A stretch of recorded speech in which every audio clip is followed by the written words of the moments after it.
Guys, welcome to another lecture, video discussion, whatever you guys are calling these.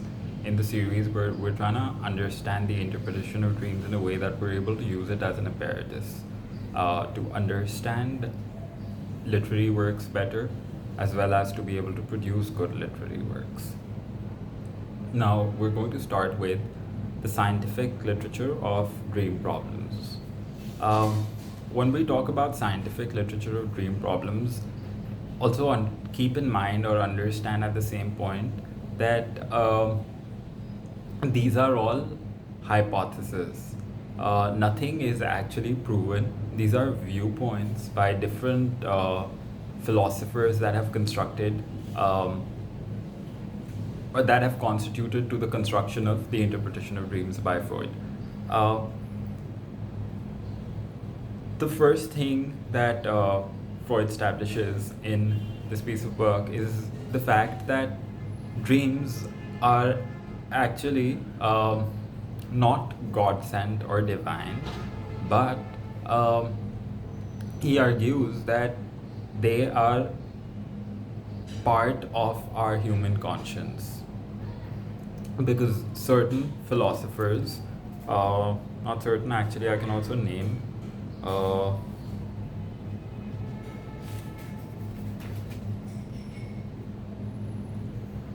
okay, because if you look at, for example, Aristotle, he said that dream is not divine, it's demonic. How is it demonic? Because of the fact that when you sleep, you're not conscious. When you lose that consciousness, because according to all literature of religions, when you lose consciousness, you do things which are not permissible when you lose that control. Now, Aristotle established that when you sleep, you've lost that control. So the demon or the demonic thoughts or the negative thoughts or whatever you would want to call it, which we so easily cap, they become unleashed or uncapped, and that's how then the dark thoughts decide to play out. To a point where Aristotle also said that, for example, when somebody is dreaming like they're walking in a very hot room, right, and they're sweating, he said that's the level of deception that demon inside or that negativity inside can play, that it can even deceive physicality or the physical world in a certain way, because you're not actually walking inside a hot room, right? But as per him, we all have because as per him, there are no external angels and demons, it's within us. So he says that, which is why when you're sleeping and you've lost that control, it comes to a point where, because the devil apparently is said to be somebody deceptive, right? So you've lost that control where you can become that deceptive. Like you're not walking in a hot room, but you're sweating. How are you sweating? Because the devil is that powerful, and it's not an external devil, it's an internal devil. Though, on the contrary, if you were to look at it from another POV, the thing is that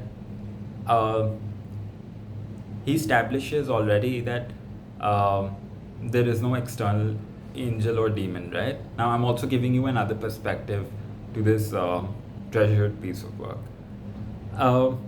He establishes that there is no external angel or demon, right? Which is what Freud kind of took and created the interpretation of dreams, which is a very famous, widely known, popular piece of work. Now, when you've taken away one reality from something, for example, because all religions state that there is an angel and a devil, you cancel out that reality, but you take in the reality that when you lose consciousness, That's when you do wrong things and stuff like that. Um, and that's how you manipulate uh, a certain subtext. Should I call it a subtext? That's how you manipulate a smaller reality, um, and turn it into something like The Interpretation of Dreams by Sigmund Freud. Um, that's how you turn it into a work such as The Interpretation of Dreams, which Sigmund Freud did.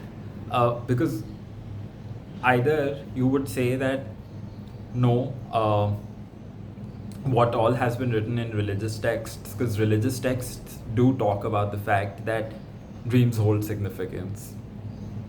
Revelations have come through dreams as per religious texts. But here, what Freud does is that, and this is about close examination, right? It's not about dismissing his work, it's just about understanding how he's created it. So, if you're saying that no, there are no angels and demons, but all religious texts talk about losing control, and so when you sleep, you've lost complete control, and that's when the demon possesses you, and the demon is inside you. It's not an external thing. That's a kind of clash of two different thoughts. Because either you believe in the religious texts, and you sort of hammer upon them, not hammer upon them, but you embrace the reality of them, or you deny it completely. But to be able to create something, what even often writers do is what sometimes we call suspension of belief. How is suspension of belief done? It's half truth, right? Similarly, here Freud has, and then it comes about the way of writing, right? Because the way that he's put the thoughts of all philosophers together, it convinces anybody that yes, he's right. Because the last time, for example, you saw yourself in a plane crash in a dream, did your plane actually crash? No. There might be different interpretations to it as per different saints and socialites and other people, but at the same time, it can't only be that your inside demon was thinking that, oh my god, I'll crash in a plane or something like that. It might hold some significance somewhere, or it might not at all. Closely understanding Freud's work, though, makes you realize how to suspend that half belief and use because whenever I say for people who might be taking mastering critical approaches to literature, whenever I say that ontological criticism is a really important technique to understand how has Freud been able to convince us of his thoughts by ontologically connecting things. And until and unless you're not able to ontologically connect things like that in a very convincing manner, you won't be able to convince your reader, because nowhere does any writer reveals the full truth, right? Even if you were to read something as simple as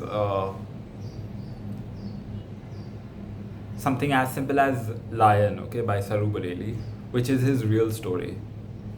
In that also, if you look at it closely, there are parts where we are not actually, we may feel, the writer makes us feel like we're there, but we don't know, for example, what color is the dust particle that's on the table, because we're not fully there, but we're feeling like we're fully there, and that's still suspension of belief.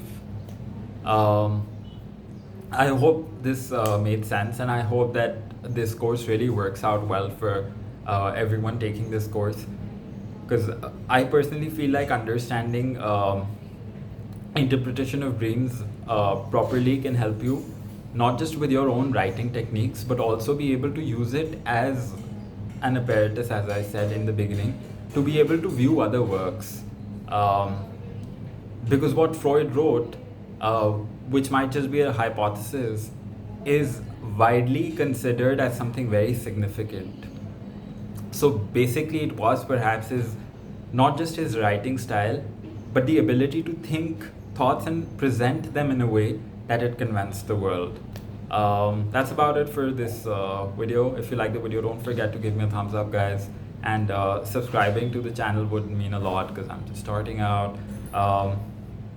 Also, don't forget to do the task in the description, because that would help you like understand concepts better.